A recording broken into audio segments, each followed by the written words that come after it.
வாமா வாடா மாப்பிள்ள. சாரடா மாப்பிள்ள, தெரியாம அடிச்சிட்டேன், மன்னிச்சுக்க. என்ன பரவாயில்ல, மன்னிச்சிட்ட மாமா. எட்டு செருப்ப நாயே, இவன் ஒரு ஆளுன்னு இவங்கிட்ட மன்னிப்பு கேட்டுட்டு இருக்கீங்க. அவன் தப்பு பண்ணா கைகால உடைக்க கூட உங்களுக்கு எல்லா உரிமையும் இருக்கு. உங்களுக்கு இல்லாத உரிமை யாருக்கு இருக்கு? உங்களை யார் நான் கேட்க போறா? என்ன சாந்தி, உங்க அண்ணன் இருக்காருன்னு ஏத்தி விடுறியா? பாத்தீங்களா சாந்திமா, அவனை சின்ன வயசுல இருந்து எடுத்து வளர்த்தது நான் தான். எனக்கு எல்லா உரிமையும் இருக்குதான். ஆனா அதுக்குன்னு அடிக்கணும்னு அடிக்கலடா மாப்பிள்ள, தெரியாம கைப்பற்றுச்சு. அதுக்காக நான் எவ்வளவு வருத்தப்பட்டேன்னு தெரியுமா? டே மாப்பிள்ள, நீ கண்மணியை கல்யாணம் பண்ணிக்கணும்னு சொன்னப்போ ஊர்ல இருக்கிற எத்தனை பேர் வேணான்னு சொன்னாங்க தெரியுமா?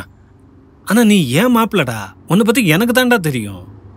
டே, எங்களோட தேவை என்ன தெரியுமா? நீங்க 2 பேரும் சந்தோஷமா இருக்கணும், அவ்வளவுதான். ஆனா அதுக்கு கிரிக்கெட் வேண்டாம் மாப்பிள்ள, வேற ஏதாவது ட்ரை பண்ணு.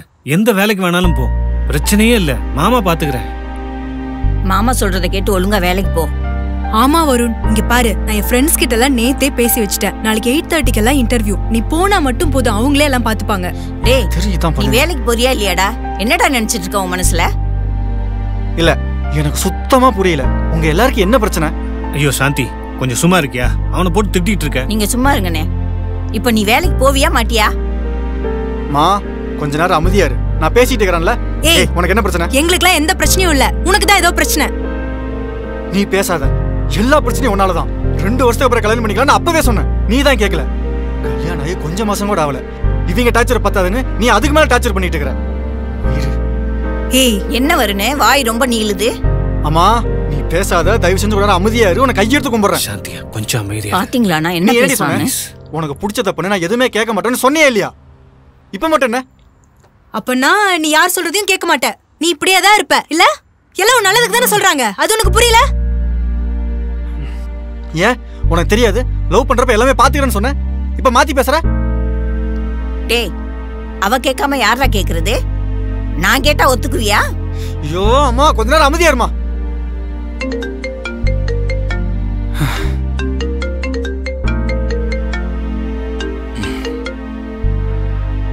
சொல்லுங்க சார். டேய், நாளைக்கு காலைல மேட்ச் இருக்கு, சீக்கிரம் வந்துரு.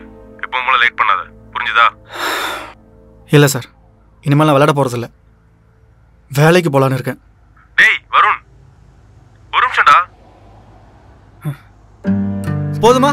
உங்க எல்லாருக்கும் சந்தோஷம் இல்ல? நான் வேலைக்கு போறேன்.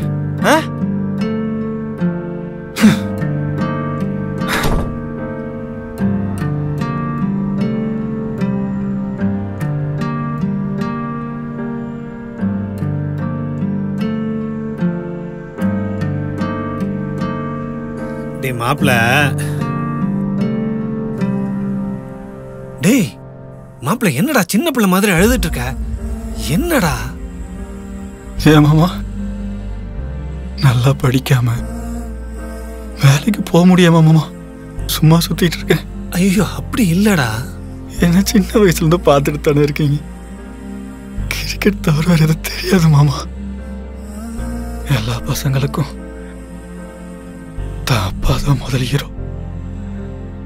அந்த மனுஷனை பார்த்துதான் வளர்ந்தேன்.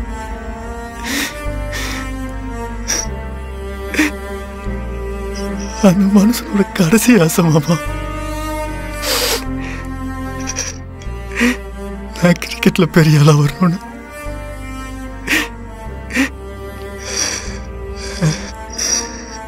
எவ்வளவு நாள் எங்க அம்மாவை சமாளிச்சிட்டு இருந்தேன், இப்போ கண்மணி. ஆனா சத்தியமா சொல்றேன் மாமா, உங்க பொண்ணை நான் எதுவுமே ஏமாத்தல. ஐயோ அப்படிலாம் ஒண்ணு இல்லடா. லவ் பண்றப்போ, கல்யாணம் பண்றப்போ இதான் நானும் சொல்லிதான் மாமா பண்ணேன். என்ன ஆனாலும் சரி, யாரு என்ன சொன்னாலும் சரி, என் கனவு நோக்கி பின்வாங்கவே மாட்டேன்னு இருந்தேன்.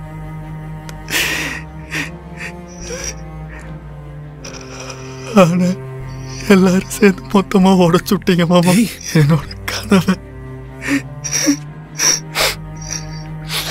என்ன? உங்களுக்கு நான் இப்ப வேலைக்கு போகணும். போறேன் போறேன். சரிடா மாப்பிள்ள, உனக்கு என்ன? கிரிக்கெட் விளையாடணும் அவ்வளவுதானே? அழாத, நீ கிரிக்கெட் விளையாட போ. உனக்கு மாமா நான் சப்போர்ட்டா இருக்கேன்டா. அம்மாவையும் கண்மணியும் நான் பாத்துக்கிறேன்.